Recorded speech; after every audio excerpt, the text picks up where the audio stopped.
po is number 4. Copy Bone. Para naman po sa pang-apat, tinanggap bilang tunay na salita ng Diyos. So, tinanggap nila ito ng may paniniwala at paggalang bilang mismong salita na nanggaling sa Diyos, kinilala nila ang banal na otoridad nito. So, gaya nga po ng sinabi ni Ate Ira, yung ipinangaral po sa kanila ni Pablo is hindi nila tinanggap bilang galing yun kay Pablo, kundi tinanggap nila ito na galing yun sa Diyos. So, kagaya lang din po nung kasi nga po, diba, sabi nila, ang salita ng Diyos ay buhay. So, once na matamaan tayo or once na nakarelate tayo, ibig sabihin nun is may nire-reveal sa atin ng Panginoon and may gusto siyang iparealize sa atin.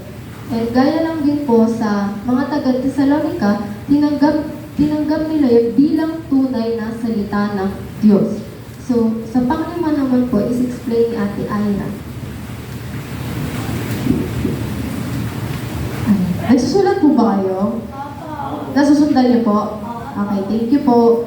Yan, next po is yung panglima. Ang bunga, gumagana sa mga mananampalataya.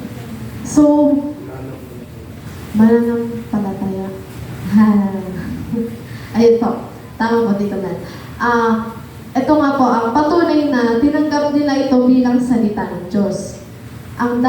Ay dahil sa epekto nito sa kanilang buhay. Ang salita ng Diyos ay buhay at makapangyarihan.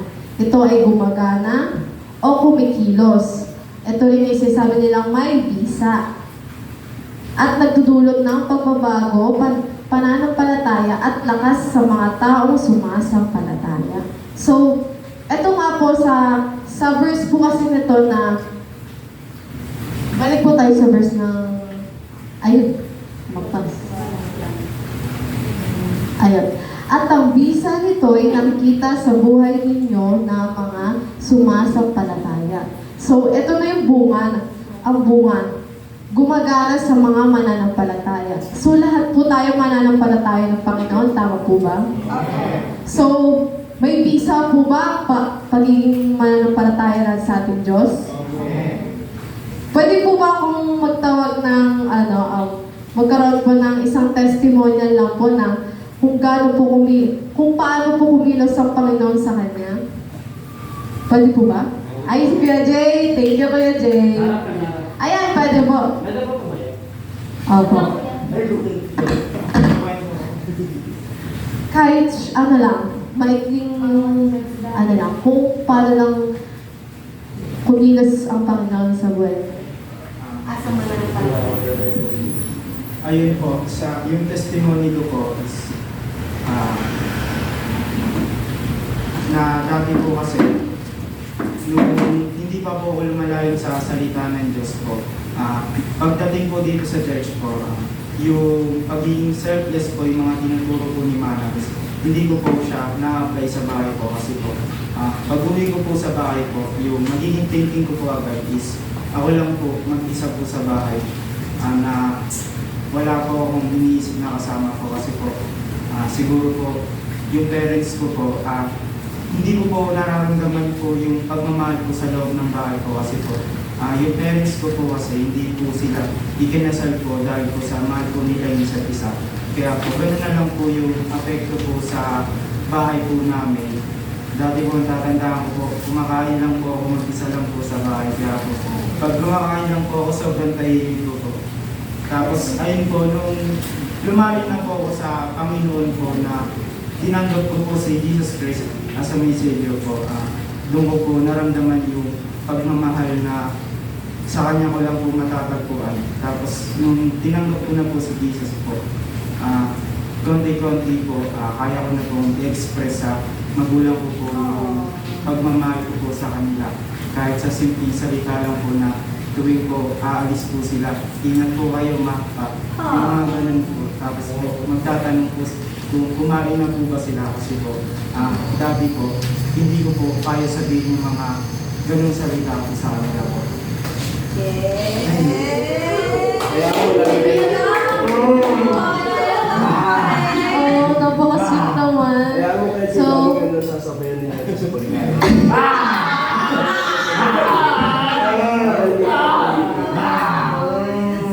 so ayun po.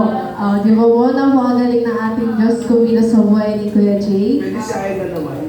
Si Aina, pwede ba si Aina? Nagre-request. Ay, wala pong visa ang iyong pananampalataya sa Diyos. Ha? Tatayo na yan. Ibig sabihin niya. May kwento ka rin ba mag-isa ka lang kumakain? Dali siya kasabay ko siya kumain. Dali. Isang lalaki, isang babae. Isang laman na. Pag-isa lang daw siya umiinom ko na din. Ayun, sobrang salamat talaga kay Lord na laging siyang kumikilos sa buhay namin, sa pamilya namin. Kasi, hindi talaga maiwasan sa amin na na laging may away kada taon sa amin. Pero noon,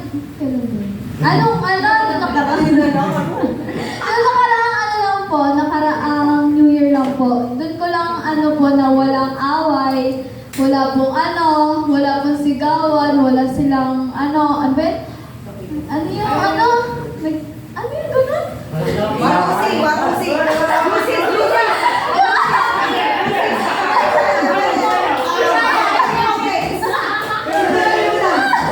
Yung po, di ba may kutsilyo siya? Tapos tinetret yung sila, parang lang sila, papatayin kita, ganon. Tapos yun, hanggang nung bata pa kasi ako nun, parang nasanay na lang ako dun sa environment na, nilaki ko.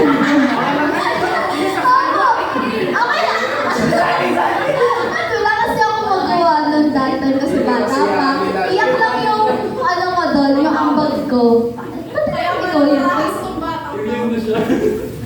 Yan. Yun yung namin ni ate nung bata pa kami. Sila po yung natututukan na. Oo. Nag-away din kami niya ni ate. Sobrang, talaga, salamat kay Lord na hindi na kami nag-aaway ngayon. Kasi, talaga nung dati lumalaban ako kay ate. Kung sasabunutan niya ako, sasabunutan ko din siya. Ganun kami ni ate. Kasi, hindi ako nagpapatalo sa kanya. Bunso ako eh. Ay, ganun. Siyempre, dati favorite ako nila mama eh. Ramdam na ramdam ko yung pagmamahal nila. Ayan, wala na eh. Nasa iba na. Nasa iba na yung pagmamahal nila mama. Nakataon na talaga ko. Ikaw kasi as adolescents, nandun na talaga.